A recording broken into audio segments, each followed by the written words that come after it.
Okay, instead of telling you to go watch the other review of the Haste, I'm just going to play the size guide and shape section from it, because it's basically the same. So here's the measurements and guide. And the shape is good and safe. Because mice are so good these days, the shape is what you need to know about before you buy. So there are some nice subtle curves in the buttons.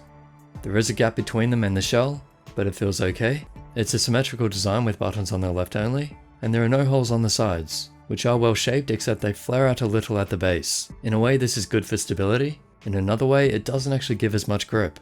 I guess the designer of this mouse was trying to find a balance between the two. They did pretty well. And the hump is in the middle, so not great for palm grip or claw palm, but still can be used in palm grip. Now for dimensions, it's about 6.06 centimeters at the fingers, 12.2 long, and 3.75 high. I'd recommend it for hands that are about 20 by 10 centimeters. The hump is a little too far forward for palm, but maybe under 17.5 centimeters if you really want to. Otherwise 20 by 10 for fingertip and claw grip. Here it is next to some other mice so you have a general idea of the size. So the new one doesn't have holes anymore, except on the base. You can see them through the sticker, but it's still only about 54 grams for the wired and 61 for the wireless, and both well balanced with the 3-finger grip. And the build quality is still good too. Maybe a little sound here and there, but nothing of concern, and nothing while shaking them. The plastic is pretty textured and feels good. Matte finish, haven't had issues with the wired so far. I think they've chosen a good one, but honestly texture rarely bothers me. Didn't feel the mouse slip or anything, so it seems to grip well. That's during the dry season in Australia anyway. For the buttons, here's a listen to the clicks.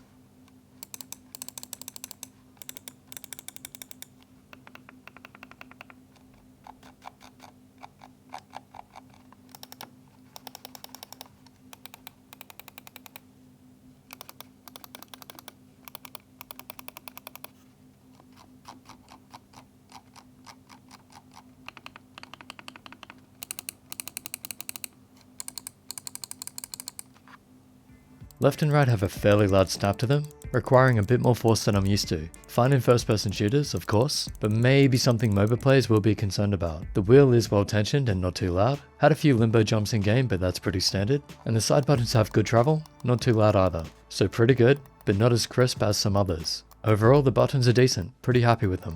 For latency, just using the bump tests, it was hard to get a proper reading. Maybe because they're harder to press in, but it seemed whatever mouse was on the bottom was lower latency. That's compared with the Death Adder V3. So I'll just say it seemed fine in use. Couldn't feel a delay, I think it's okay. In the software you can select your device. There's 1000Hz for wireless and 8000Hz for wired. You can change the lighting and also what the buttons do. And really cool, you can rebind the top button to what you want, meaning I can set it to page down like on my mouse. And of course you can change the DPI, so pretty basic software, but it does what is needed. The braided cables are soft and flexible, all good there.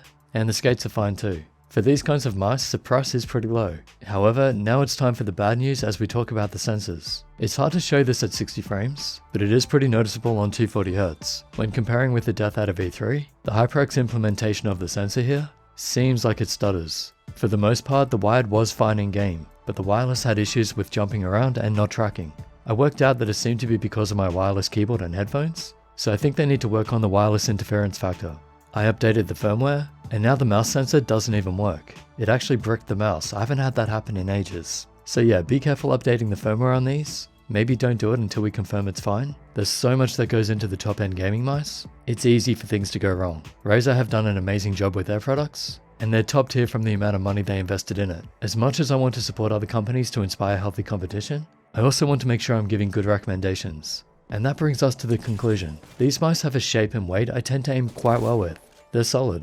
As in, even though they're a bit big for me, I just feel like I'm playing well with them. That was why I recommended the first Haste. If they were functioning properly, they'd get in the top 20 for sure. But until HyperX can address and resolve the issues we're seeing, unfortunately I can't recommend these. And I looked up some other reviews, seems I'm not the only one experiencing the issues. I thought it might have just been my copies. But yeah, software and firmware are expensive to make and very hard to do, so I'm not judging and not being biased. I really wanted to recommend these like I did the original Haste. Oh, speaking of, the original wireless Haste had issues too, which is why I gave up on reviewing that one.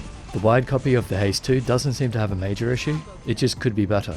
So that's the one I'm okay with using, it was actually good in game. but HyperX Wireless isn't ready yet. I'll leave an update in the description if the issues are resolved. Again, no bias, I'd love to see these masters' recommendations. They're great, just unfortunately have some firmware issues, which is also the good news because that can be updated. So stay tuned, hope that helps for now. Use your links below, and thanks to HyperX for these review samples. And they have looked into the problem for me, but obviously they need more time. So that's cool, I'll give them time, but I'm very behind in my work, I just need to get these videos done. So sub, like and share, I'll catch you in the next. Last standing.